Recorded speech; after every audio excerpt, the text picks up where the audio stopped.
haqida 100 ta fakt. Qani ketdik. To'liq ismi Cristiano Ronaldo dos Santos Aveiro. Ronaldoning ismi AQShning sobiq prezidenti Ronald Reagan sharafiga qo'yilgan. 1985-yil 5-fevralda tug'ilgan. Millati Portugal. Bolaligida u yurak kasalligi bilan qiynalgan va buning uchun u operatsiya bo'lgan.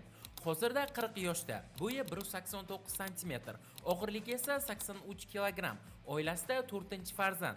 Cristiano futbol o'ynashni 2-3 yoshida boshlagan. 6 yoshida esa maktabga borgan. Maktabda a'lo baholarda o'qigan. Ingliz til fanini yoqtirmagan. 14 yoshida ustozga stul uloqtirgani uchun maktabdan haydalgan. 6 yoshida Adorine klubida o'ynash uchun taklif olgan. Oilasi juda qashshoq bo'lgan va shu sababli Ronaldoni abort qilib tashlashni xohlashgan.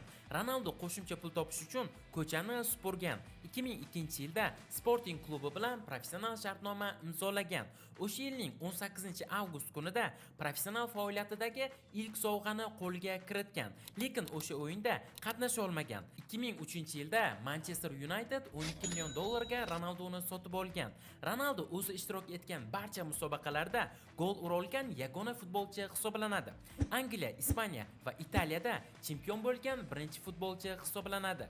Ronaldo hech qachon spirtli ichimliklar ichmaydi, chunki uning otasi alkogolizm tufayli vafot etgan. Ronaldo kuniga 4-5 marta yuvinadi.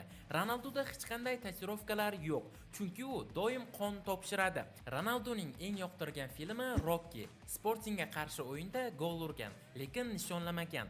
Ronaldo saraton kasalligiga qarshi kurashuvchi eng katta donor hisoblanadi. O'zining birinchi oltin to'pini 2008-yilda qo'lga kiritgan.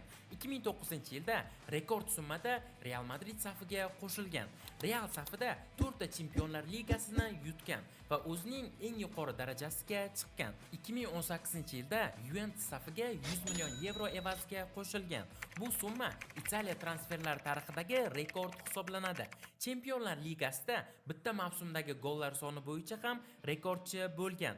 2016-yilda Portugaliya terma jamoasi bilan Yevro kubogini yutgan. Finalda jiddiy jarohat olgan bo'lsa ham jamoasiga murabbiylik qilib turgan. Ronaldoning CR7 brendi bor. Ronaldoning xayriya tashkilotlari ham juda ko'p. Ronaldo bir necha bor Guinnesslar rekordiga kirgan. Nike va KFC kabi kompaniyalarning reklamalariga chiqqan. Instagramida birinchi 100 million obunachiga erishgan ilk futbolchi. Ronaldo Portugaliya jamoasining hozirgi sardori, Yevropaning to'purari hisoblanadi.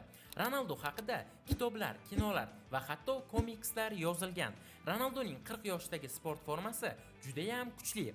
Juventusga qarshi o'yinidagi qaychi uslubidagi goli eng chiroyli goli hisoblanadi. Ronaldo haqida juda ham ko'p memlar qilingan. Ronaldo formasini saqlab qolish uchun doimiy dietada yuradi. Mashg'ulotlari uchun oyiga 1 million dollar sarflaydi. Ronaldo qimmatbaho aksessuarlarni yaxshi ko'radi. FIFAning eng yaxshi o'yinchisi deb topilgan. Ronaldoning kola ichishni rad etgan videosi internetni portlatib yuborgan va bu videodan so'ng Coca-Cola aksiyasi tushib ketgan. 18 yoshidan Portugaliya terma jamoasi bilan debyut qilgan. Manchester safida 144 ta gol urgan. Real safiga qo'shilganida 9-raqamda o'ynagan va hatto bir o'yinda 11 raqamda o'ynashga majbur bo'lgan. Ronaldo 7 raqamini omadli deb hisoblaydi. Ronaldoning turmush o'rtog'i Georgina Rodriguez va u model hamda raqqos hisoblanadi. Georgina Rodriguez Ronaldoga Rolls-Royce sovg'a qilgan. Ronaldoning 5 ta farzandi bor. Ronaldo Portugaliyada 10 marta yilning eng yaxshi o'yinchisi deb topilgan. Tezlik, kuch va chidamlilik uni futbol tarixidagi eng mukammal o'yinchiga aylantirgan. Londondagi Madame Tussauds muzeyida Ronaldo haykali mavjud. Ronaldo maydonda motivator hisoblanadi. Jamoadoshlari bilan hazillashishni yoqtiradi. Jahon chempionati boshlanishidan oldin Ten Hag haqida intervyu bergan. Saudiya ligasini Liga 1dan kuchli deb hisoblaydi.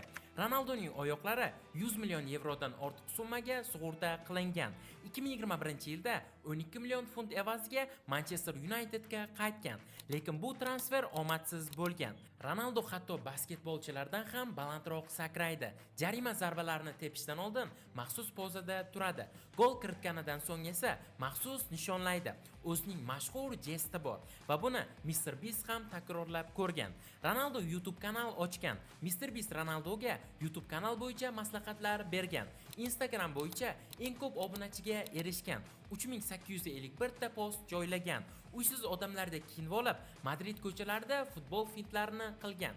Agar Ronaldo futbolchi bo'lmaganida, model yoki aktyor bo'lgan bo'lardi. BBC versiyasiga ko'ra, dunyoning eng yaxshi o'yinchisi hisoblanadi. Ronaldo o'zini dunyodagi eng kuchli futbolchi deb biladi. Ronaldo hozir 1000 ta gol kiritish maqsadida o'ynamoqda va hozirgi kungacha 928 ta gol urgan. 40 yoshda ham Saudiyaning eng yaxshi to'purari hisoblanadi. Lekin Al Nassr bilan biror marta Saudiya chempioni bo'la olmagan. Ronaldo 2026-yilgi Jahon chempionatini yutishni maqsad qilib qo'ygan. Messi bilan maydonda raqib bo'lishsa ham, lekin maydondan tashqari do'stlar hisoblanishadi. Ayni kunlarda Ronaldo Portugaliya jamoasi bilan mashg'ulot o'tkazyapti. Messi va Ronaldo futbol tarixidagi eng katta